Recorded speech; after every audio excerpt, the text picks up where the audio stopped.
Happy New Year! Ito po si Direk Boboy, tagapaghatid sa inyo ng Kwentong Pinoy. Bagong taon, bagong panimula. Kadalasan ang tingin natin sa New Year reboot. Marami pa nga sa atin gumagawa ng New Year's resolution.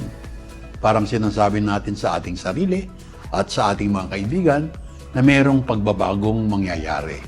No? Totoo kaya? Kasi yung resolution kailangan may kasamang plano Otherwise, nakatenga lang yan. So tingnan natin kung paano paandarin ang plano.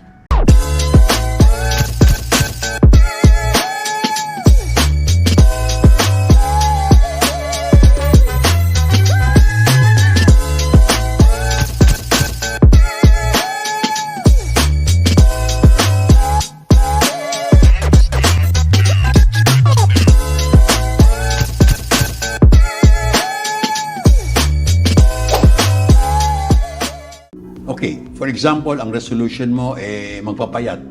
Simple, di ba? O kaya ma-promote sa trabaho, medyo hindi simple.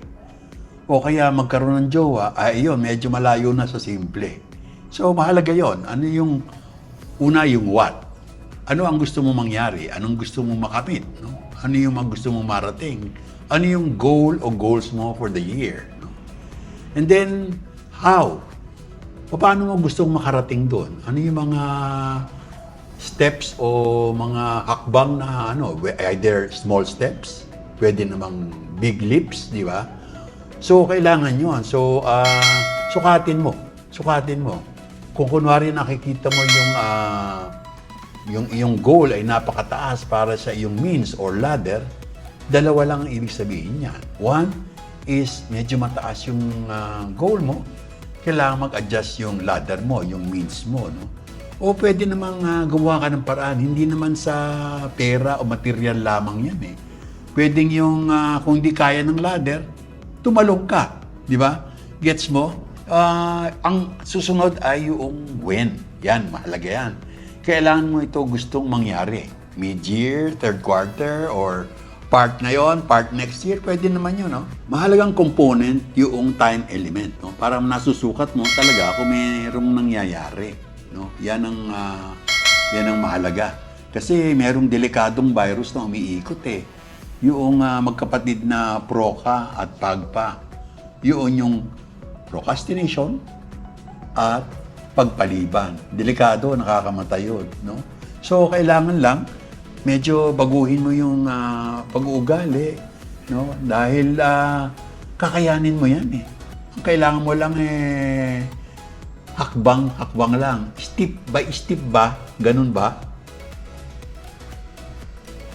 Halimbawa, today, paggising mo, maghihilamos ka, done. Okay? Magliligpit ka ng kama, done. O kaya, magkakape ka, done. Yun routine na parang napakadali. Yun ay plano na naging pag-uugali, di ba? So yun, parang madali kasi nasa loob na ng sistema mo no? So yun, next week, magkikita kami ng bestie ko. Next month, pupunta kami sa South Korea ng jowa ko. O kaya next year, wow, baka bumili kami. Nagpaplano kami bumili ng tamaraw, di ba? So yan, you're planning for the future. No? Yung pag sinasabi mong planning for the future, naniniwala ka na there are coming days. May darating na araw. So kung yung araw na yon, iisipin mo, dapat maganda yung araw na yon, di ba? But merong kasabihan a day is what you make it. No? A life is what you make it. Hindi pwedeng bumangon ka isang araw na nakamit mo na lahat yun. No? Yung mga atleta nga, tulad ni Carlos Yulo, o nung Gilas, pokpokon sa ensayo yun. Talagang banat ng gusto, no? Talagang trabaho. So, yung, kunyari, ngayon, Asia, next World, tapos Olympics, no? Para makamit mo yung gusto mo. Maski man si mga bilyonaryo, katulad ni Henry C., hindi naman isang araw nandyan na lang yan. Nagsimula yan sa isang maliit na tindahan ng sapatos. Pok. Hanggang isa na sa pinakamalaking mall sa Pilipinas, di ba? Halimbawa, mag-OFW ka, Kasi gusto mo magkaroon ng bahay. Plano mo magkaroon ng bahay. Magkano yung bahay? Magkano yung sweldo? Magkano yung maiipon mo? Gaano katagal ka mag-OFW bago ka makaipon? Paano si misis tsaka yung mga anak? Pwede ka bang manghiram sa bangko para makatulong sa pagpagawa mo ng bahay? Paano ka makakahiram? Ano yung mga dapat mong ilatag para ka makahiram sa bangko? Ulitin natin, merong what, how, at saka when. No? Ano yung gusto mong mangyari? Paano mo ito gusto mangyari? At kailan mo ito gusto mangyari? There are many ways going to your goals. Ang mahalaga, planuhin natin. At ang pinakamahalaga, isulat natin. Yun, isulat natin. Kailangan nakalagay siya sa papel, nakabulaga, nakikita mo. Hindi pwedeng sabihin mo na, yung plano nasa isip ko. Naku, para mo na rin isinulat yan sa tubig. Kailangan nakabulaga, no?